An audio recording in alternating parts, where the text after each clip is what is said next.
Време е за првиот разговор ова утро.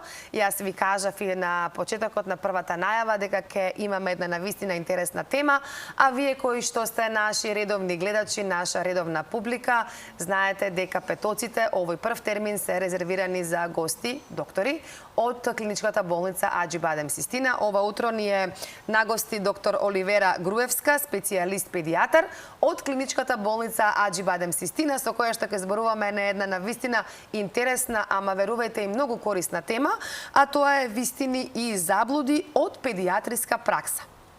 Сите ние кои што сме веќе родители на деца, кои што сме го поминале тој период кога децата ни биле и помали, ама и вие кои што сте сега родители и вие кои што ќе станете родители, па и за сите баби и дедовци, секако имаме во нашите глави многу дилеми неразјаснети.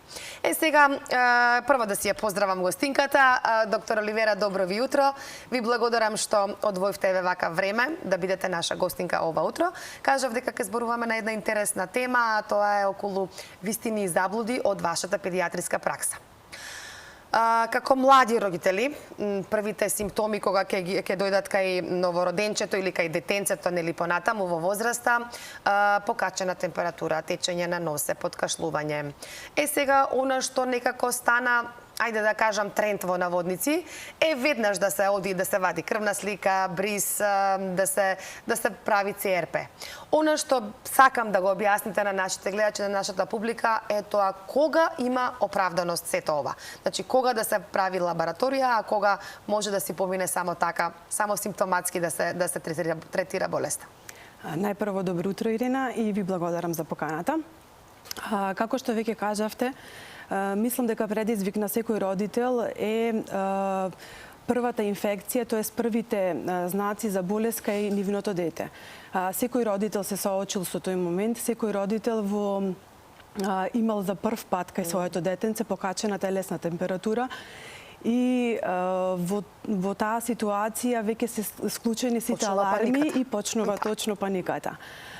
Многу пати сме зборувале на оваа тема и постојано сите колеги ни апелираме во однос на оваа ситуација, како да се справиме со сите симптоми кои што ги имаат децата и како особено најголема паника предизвикува покачената телесна температура. Така да сите, тоест најголем дел од инфекциите кај децата се респираторните инфекции, кои што практично многу често се среќаваме сите ние, и идејата беше да апелираме како родителите да се справат со нив. Значи, на почеток на секоја инфекција, битно е да се ординира некоја симптоматска терапија, во смисол спрееви за носе, тоалета на носето, добра хидрација, витаминска терапија. Температурата, исто тоа, пак се повторувам, најмногу ги загрижува високата температура или пак незиното траење, или пак тоа што понекогаш не можат брзо да ја спушта температурата. Температурата како таква, прво, не представува опасност.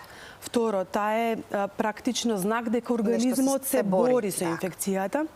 И практично, иако ние сите педијатрите советуваме од прилика на некоја температура до 38,5 да не се дава антипиретик, а над 38,5 да се даде некој антипиретик. Меѓутоа, исто така, битно е дека секое дете различно толерира температурата и некогаш може да се случи да има детенце, например, кое што има температура 39, е активно, трча, нема никакви знаци дека нешто се случува, зошто тогаш да даваме антипиретик? Значи, слободно може да се прескокне давањето на антипиретици. Така да, генерално, ставот е барем 48 часа да поминат, па потоа да се јават родителите на доктор.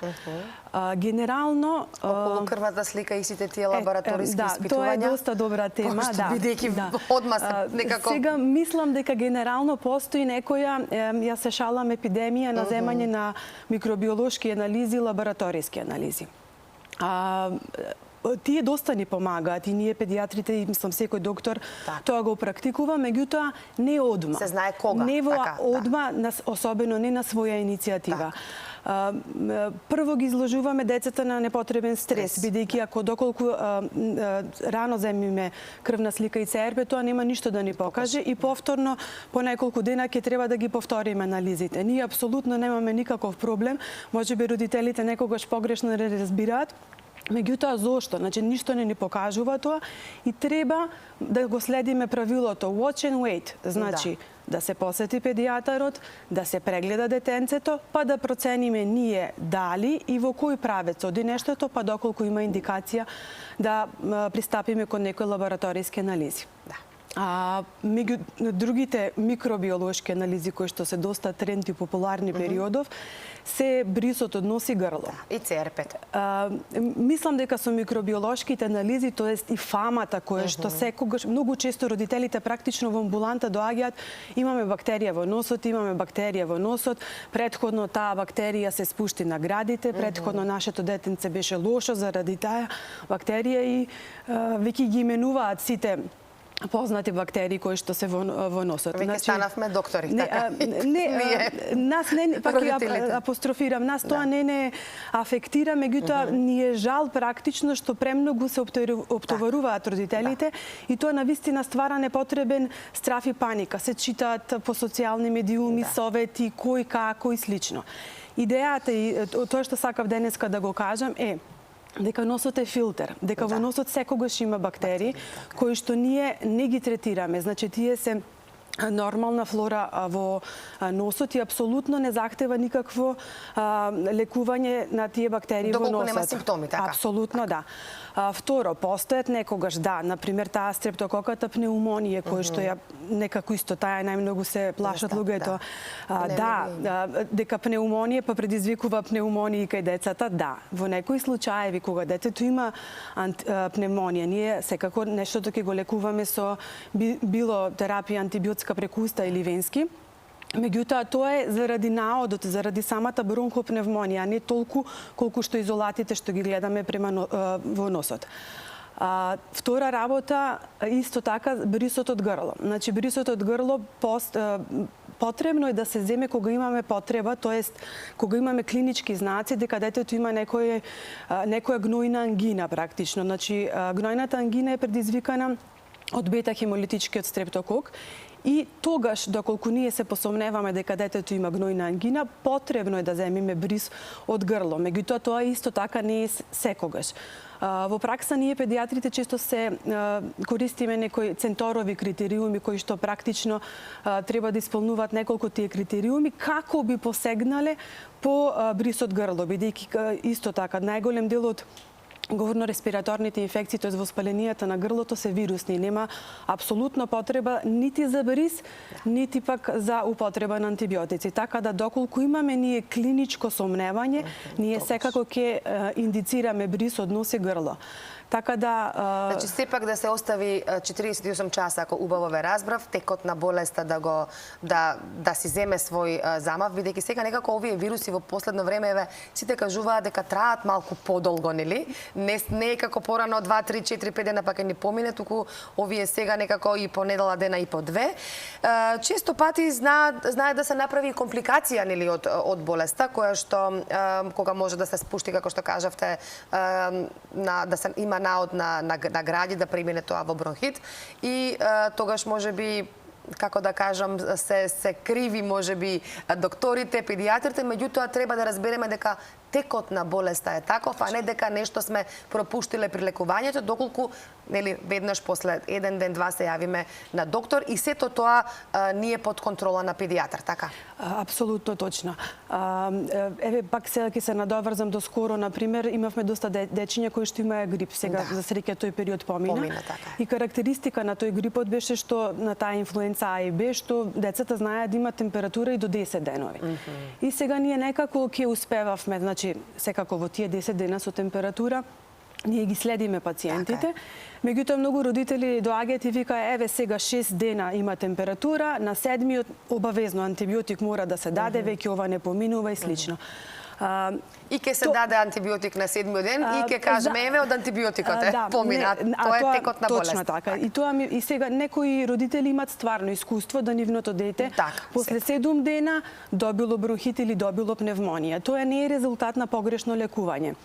Тоа не е резултат дека докторот претходно нешто не слушнал, дека пропуштал. Апсолутно, тоа е природниот ток на болеста и за среќа многу мал број од пациентите добиваат компликации, меѓутоа ние сме свесни за тие компликации и баш заради тоа советуваме да ги следиме пациентите. И јас апелирам секогаш, ако назначиме некој дете да дојде на контрола, донесете го на контрола, баш заради тоа, заради тие компликации кои што теоретски би се појавиле, ние инсистираме да го донесе детенцето на контрола.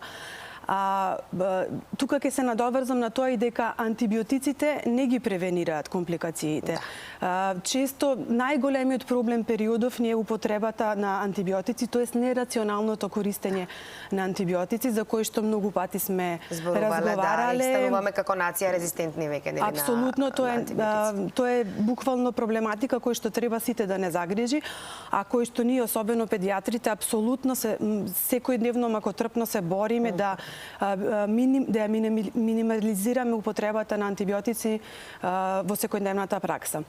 Така да, практично потребно е родителите да имаат доверба во медицинскиот персонал, тоест во докторот на своето детенце и да ги послушаат советите, па некако заеднички да стигнеме до некоја крајна цел, а секако крајната цел е здравието на детето. Сега зборувавме за температурата, ја споменавме температурата и овдека ми се надоврзува следното прашање околу топлометарот, поготово живиниот топлометар. Се случуваат ситуации кога ќе се скрши нели топлометарот, живата ќе излезе од него и настанува паника. Каде, како е, што ако дојде, што ако не дај Боже детенцето ја стави во уста. Ајде да го разрешиме тој мит, таа дилема, дали има проблем сега околу тоа или не. Да, првенствено сакам да апелирам дека живата која што е во живиниот топломер е елементарна жива која што не е токсична. Така да нема простор за паники дека нешто може да се случи, дека да се отруе детето или слично. Единствениот проблем кој што може да настани при акцидентално кршење на топломерот е тоа што детенцето може да се повреди од самото стакло. Така да во таква ситуација убаво е да се консултира со доктор или медицинска особа, чисто да се направи некоја прва помош практично, а сега среќа пак живините топлометри не се користат и не се произведуваат, веќе се заменети со некои и со дигитални и со галиум, така да комплетно можат да Кога сме сега кај топломерите, сакам да ве прашам, докторка сте, нели, кои топломери се најмеродавни? Дали дигиталните, бидејќи тие се мерат на чело, во уво, се знае со живиниот дека се мери под мишка и јас мислам дека можеби тоа е таа најточна температура, ама можеби и грешам. Вака, јас лично го фаворизирам аксиларното мерење, значи под мишка на температурата со живин, тоест топломер со галиум.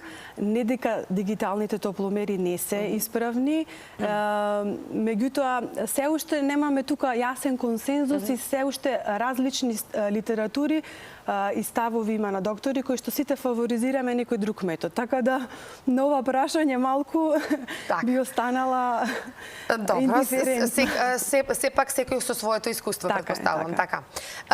Во период сме кога имаме и сипаници, во екот сме на овчите сипаници, во пикот, односно вие ми го кажавте тој податок, кога се договаравме за разговорот и сега исто тука постојат некои различни ставови и мислења. Може би останати од нашите мајки и баби, дека кога детето има сипаници не треба да се бања, не треба да се изнесува надвор или не знам што. Еве, вие како педијатар ќе ги разрешите тие дилеми. Дали треба да се капи детето кога се има овчи сипаници или не? Треба, да. Значи се препорачува туширање со неутрални, да кажам, сапуни или детергенти. Значи, апсолутно порано постоеше некој мит дека децата не треба да се бањаат. Баш со туширањето би се овозможило, би се спречила јавувањето на тие бактериски секундарни инфекции кои што се јавуваат, бидејќи детето варичелата како таква е изразена со доста чешање и децата практично ги чешаат промените, па постои ризик за секундарна инфекција. Така да апсолутно може да се се бањаат. Средствата, лосионите и течните пудри кои што се ставаат по бањањето секако може да се стават.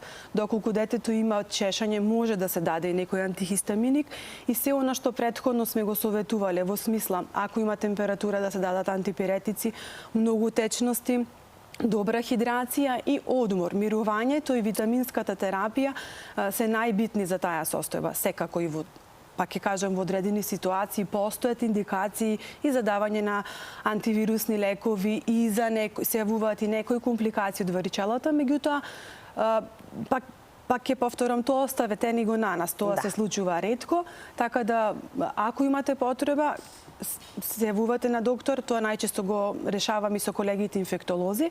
Меѓутоа, првите овие мерки и основни хигиенски навики треба да ги практикуваме. Имам уште многу прашања, ама некако времето многу брзо ми отиде, така да две прашања ќе спојам во едно, бидејќи е време и на алергии и секако дека ова убаво време, поготово е вчера 1 мај, луѓето одат во природа, имаме убоди од инсекти, пчели, оси и крлежи.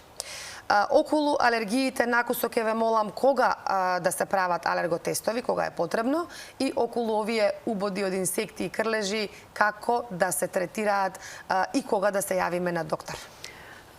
Повторно ќе се надоврзам. Кога ќе ви советува вашиот доктор?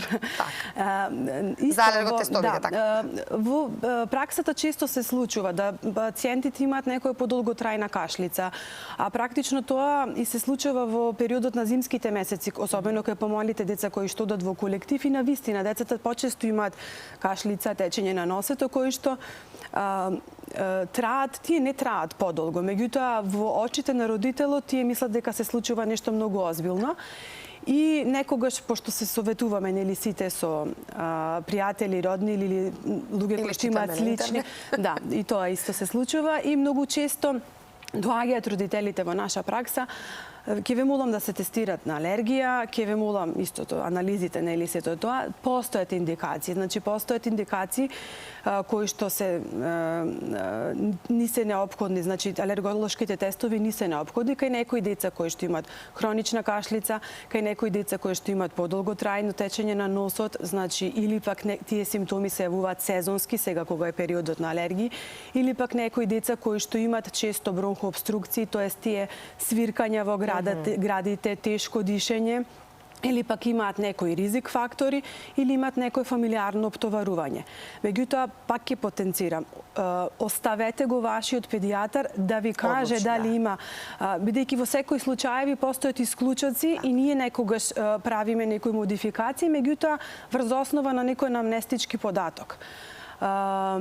И накратко само околу оси, околу убодите од инсекти и околу крлежите, кое што ќе биде сега актуелно, да. Исто така е актуелно и убодите од инсекти како такви не се опасни и прво најбитно да ја процениме локалната реакција која што настанува, а некогаш кај некои пациенти кои што имаат алергија, нели опасни се тие алергиите на оса, пчела или некои си други инсекти, тие се ситуации кај кои што стварно треба веднаш да се јавите на доктор, меѓутоа тие ситуации одат со поголем оток на местото или пак со пропратни други симптоми во смисла на кашлица, отежнато дишење, лошо му е на пациентот, има понизок притисок, тоа веќе не наведува да размислуваме дека станува збор за некоја анафилактична реакција.